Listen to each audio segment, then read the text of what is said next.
Revision everything में एक बार फिर से आप लोगों का बहुत बहुत स्वागत है। तो कैसे हैं आप लोग? आई होप आप सब बहुत ही अच्छे होंगे। देखिए, इसके पहले हम लोगों ने सल्तनत काल में जितने भी राजवंश हुए हैं लोधी वंश से पहले उनको देखा था। कौन कौन? गुलाम वंश, खिलजी वंश, तुगलक वंश, सैयद वंश। और आज हम देखेंगे लोधी वंश। तो चलिए शुरू करते हैं। देखिए, लोधी वंश के संस्थापक बहलोल लोधी था। ये जो बहलोल लोधी था ये सैयद वंश का अंत करके लोधी वंश की स्थापना इसी ने की थी। तो आपसे पूछा जाए कि लोधी वंश के संस्थापक कौन थे, तो कौन थे? बहलोल लोधी। इसने बहलोल शाह लोधी की उपाधि के साथ सिंहासन पर बैठा, यानी जब ये सिंहासन पर बैठा तो इसने अपना नाम बहलोल शाह लोधी रखा। यह पहला अफगान शासक था। कहने का ये अर्थ है कि इसके पहले जितने भी शासक थे सभी तुर्क थे, लेकिन भारत में पहला शुद्ध अफगान जो शासक था वो लोधी वंश था। ठीक है। बहलोल लोधी अपने दरबारियों के सम्मान में खड़ा रहता था और उनके बैठने के बाद बैठता था। तो यहाँ से एक क्वेश्चन ये बनता है कि बताइए कौन सा शासक अपने दरबारियों के सम्मान में खड़ा रहता था? तो कौन? लोधी वंश के संस्थापक बहलोल लोधी। ठीक है। इसने जौनपुर पर आक्रमण किया और उसे जीत लिया। इसने एक सिक्का चलाया जिसे बहलोली सिक्का कहते हैं। यह सिक्का अकबर के काल तक प्रचलन में रहा है। तो इसको भी आप लोग याद रखिएगा कि बहलोल लोधी ने बहलोली सिक्का चलाया। फिर है अगला शासक सिकंदर लोधी बना। यह इस वंश का सबसे योग्य शासक था। संस्थापक भले ही बहलोल लोधी था, लेकिन लोधी वंश का जो सबसे प्रतापी या फिर योग्य शासक वो सिकंदर लोधी था। इसने 1504 ईस्वी में आगरा शहर की स्थापना की। तो अगर आपसे पूछा जाए कि आगरा शहर की स्थापना किसने की, तो सिकंदर लोधी ने आगरा शहर की स्थापना की। ठीक है। शहर और उसको किसने बसाए ये आप लोग याद रखिएगा। ठीक है।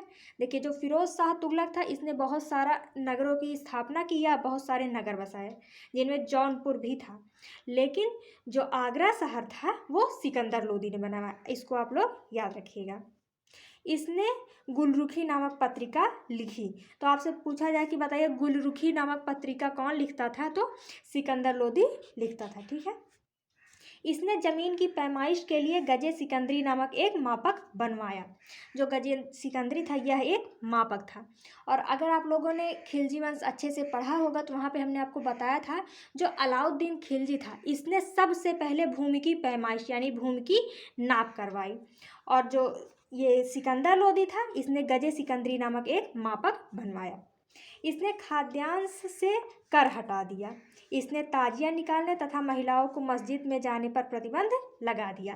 तो अगर आपसे पूछा जाए कि बताइए सल्तनत काल के किस शासक ने ताजिया निकालने पर रोक लगाया या फिर महिलाओं को मस्जिद या मजार पे जाने पर प्रतिबंध लगाया, तो सिकंदर लोधी था। ठीक है। फिर उसके बाद है इस वंश का अंतिम शासक इब्राहिम लोधी था।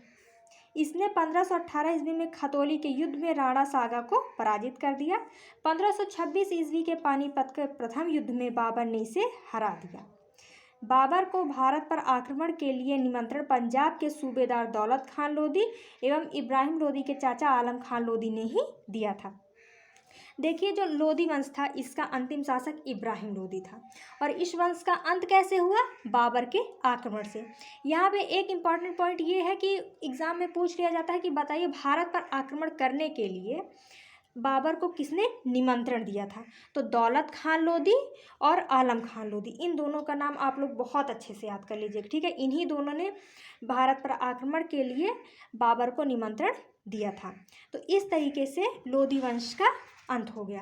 तो लोधी वंश के जो शासक थे और उन्होंने क्या क्या काम किया है, ये कुछ ही बहुत बड़ा टॉपिक नहीं है लोधी वंश, लेकिन जितने भी पॉइंट बनते थे एग्जाम के हिसाब से वो सब इसमें इंक्लूड है।